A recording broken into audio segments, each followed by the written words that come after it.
Greeting. This is Mark, but we're going to be looking at how we can sign into Facebook on our desktop computer.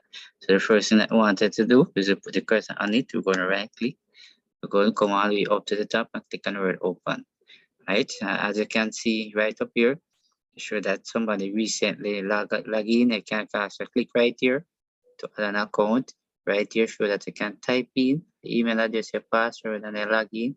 Forget I also can create a new one. So I'm going to click right here to put in a password. Notice as soon as I click inside here, notice you bring up this one. So I'm going to click it. So I'm going to come right here. The password, I'm going to put the password here. Right, and when I put the password, I can come right here to show the password. I can click right here to log in. So as soon as you click on the word login, this is what actually happened right here. So now I'm actually in Facebook and I can actually scroll up like that. Can actually scroll back up. Right? Notice up at the top up here, show your group. And if you come right over here, so you can show your marketplace, you can view stuff here. Come over here, show you different type of video.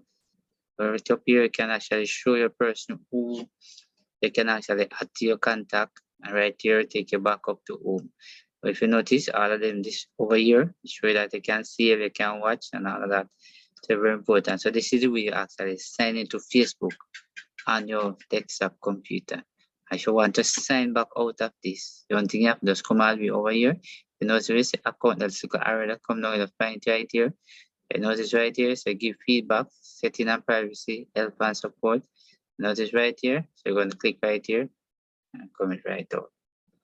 So thanks for watching. See you in the next video.